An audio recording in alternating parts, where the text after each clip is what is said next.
I thought peace was permanent until the morning the court ordered bulldozers to tear down the mansion that the HOA president built on my land. I stood there, coffee in hand, watching steel blades crash through marble and glass, and I swear I could still hear her screaming. That's how it ended. But if you want to know how it began, well, it all started the day Victoria Taylor stepped onto my porch and told me the lake would soon belong to her. I remember that morning perfectly. The air smelled like cedar and wet earth. I'd just retired after 30 years as a structural engineer, finally free, finally home. My grandfather had bought this land on the southern shore of Greenwater Lake back in 1950. He drove the survey stakes himself, the same rusted ones that still stood by the water. This wasn't just a property line, it was history, family legacy. I thought I'd spend my remaining years fixing the old dock, fishing, maybe hosting my daughter and her kids on weekends. But then Victoria arrived, heels clicking on my deck like she was walking into her office, not someone else's home. She looked me dead in the eye and said, "Enjoy the view while you can, Stephen, because soon this lake will belong to us." At first I laughed. I thought she was joking, but her face didn't move. She wore that smirk people get when they believe the world owes them something. She was the newly crowned president of the Silver Oaks HOA, the luxury lakefront community that had just sprouted up across the ridge, white fences, sterile lawns, and neighbors who waved like synchronized robots. And Victoria was their queen. I told her politely that my land wasn't part of any HOA, that my property lines were older than her entire subdivision. She tilted her chin, her silver badge catching the sun, and said, "We're applying for a zoning overlay.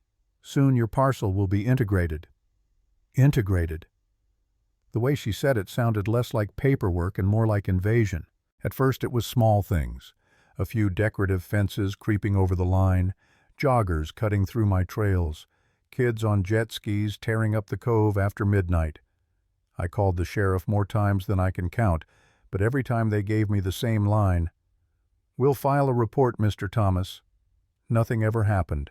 Then came the day I woke up to the sound of machinery, the rumble of a concrete mixer, the clang of rebar. I stumbled out with my coffee thinking maybe someone had taken a wrong turn. But when I reached the dock, I froze. There on my soil were construction workers hammering stakes, unrolling blueprints, laying foundation. And at the center of it all, Victoria with a clipboard and sunglasses perched like a crown.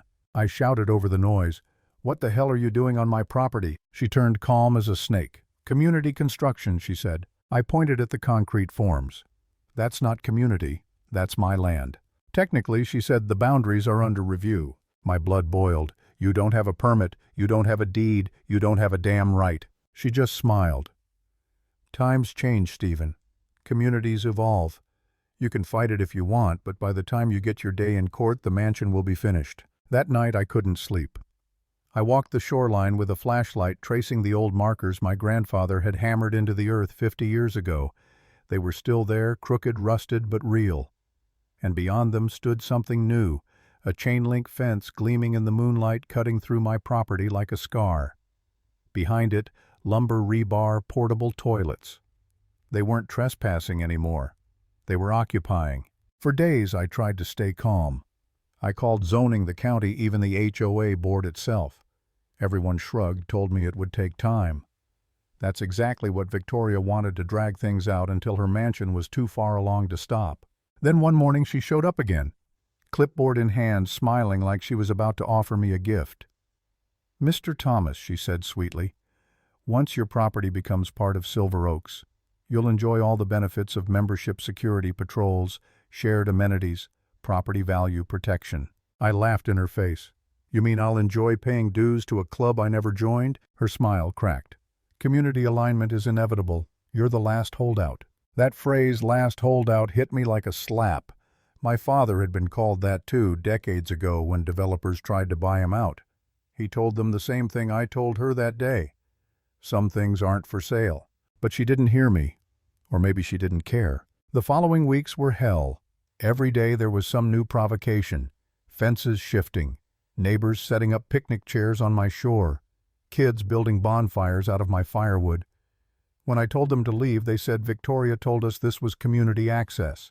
That's when I realized it wasn't just about land, it was about control. The night I nearly gave up, I sat alone on the porch watching the reflection of her construction lights shimmer across the lake. I felt useless, old, outnumbered. Maybe she was right. Maybe progress was inevitable. Maybe I was the problem, some bitter retiree clinging to dirt that didn't matter anymore. But then I remembered my grandfather, the man who'd spent his last years hammering stakes into this same ground with hands so callous they could have been carved from oak. He'd once told me, if you don't stand your ground, they'll take more than your land, they'll take your name. So I stood up, poured out my cold coffee, and made a call I hadn't made in years. Walter. He picked up on the third ring. Stephen. What kind of trouble are you in this time? The kind that involves an HOA president building a mansion on my lakefront. He laughed, then went quiet. All right, he said finally. I'll be there in the morning. Walter showed up with nothing but a legal pad, and his old Marine's calm. He looked over my deeds, the survey maps, even the hand-drawn charts my grandfather left behind. Then he grinned. Stephen, this isn't a property dispute, it's a fraud case. She's bluffing. Let's call her on it. That week we filed for an emergency injunction. By Thursday we were in court. I'll never forget the look on Victoria's face when the judge slammed her gavel and ordered all construction to stop. Walter laid out everything, proof of ownership, GPS logs, photos, even a video of me walking the boundary markers. Her lawyer tried to argue shoreline erosion. Walter countered with satellite data going back 30 years. The judge wasn't impressed by Victoria's updated map.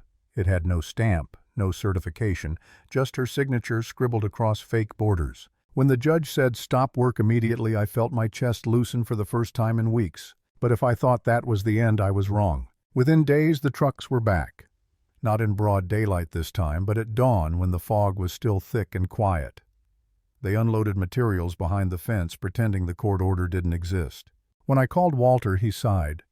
She's buying time. If she can get far enough along, she'll argue it's too costly to demolish. We need something stronger, something she can't dodge. That word stuck with me, stronger. So I went digging, literally. The county archives were old and dusty, the kind of place where forgotten history hides. After hours of scrolling through microfilm, I found an easement dated 1975, signed by my grandfather himself. It stated, "A preservation buffer of 100 feet along the southern shore of Greenwater Lake shall remain undeveloped." That meant her mansion barely 20 feet from my dock wasn't just trespassing, it was illegal. But it didn't stop there. I found a second document, a letter from my grandfather to the Clearwater Historical Trust in 1981 describing a small family burial site near the bend of the woods. I remembered those stones, 3 moss-covered markers my father once showed me when I was a boy. If I could prove they were still there, then the land wasn't just private. It was protected heritage ground. When I showed Walter the documents, his eyes lit up. "Stephen, you just turned this case from civil to criminal." The next morning, environmental inspectors showed up with GPS equipment and clipboards, and of course Victoria arrived, heels stabbing the dirt like she owned it. "What authority do you have to interrupt our project?" she snapped. "Authority of the state of Texas," one inspector said, slapping a red stop work notice onto her fence. "You're within a protected zone. That's a Class C environmental violation." For once she was speechless. A week later we were back in court. This time it wasn't just property law, it was environmental law, zoning fraud and financial theft. Walter presented the deeds, the maps, the easement, and the photos of the old gravestones. Then he dropped the bomb, over $500,000 siphoned from HOA funds into a shell company, Taylor Property Management LLC. The courtroom erupted. Her own neighbors gasped. Some yelled. One man shouted, "You stole our dues." "Victoria," the judge's gavel struck like thunder. "This court finds the HOA acted in violation of property, environmental, and fiduciary law. The structure erected on Mr. Thomas's land will be demolished at the HOA's expense." Victoria's face went white. She slammed her hands against the table. "You can't do this. That's my house. I built it for all of us." The judge didn't even blink. "Remove her from the courtroom." As the bailiffs led her away, she twisted in their grip and screamed, "You'll regret this, Stephen. You've destroyed everything." I looked her dead in the eye and said, "No, Victoria. You destroyed yourself. And then came the day of demolition. The sky was clear, the water still, and the county's bulldozers lined up like soldiers ready for war. Reporters gathered. Neighbors watched.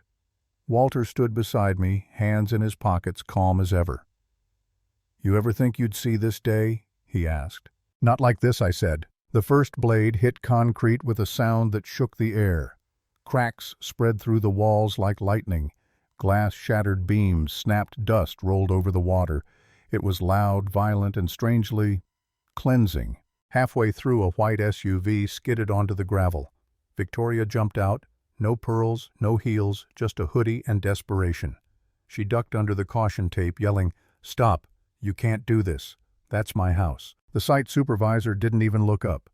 "Court-ordered demolition, ma'am. Step back." She turned toward me, tears cutting through the dust on her face. "You could have just let it go," she screamed. "You didn't have to destroy me." I set my mug down on the porch rail and called back, steady as the lake.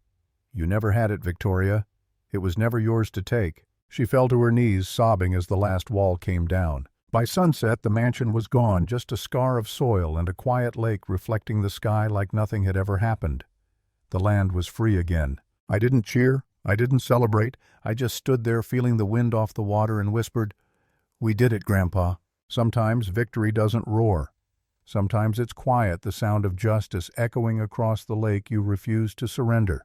Lesson: when you stand your ground even against the loudest voices of greed, the truth will always find a way to bulldoze the lies.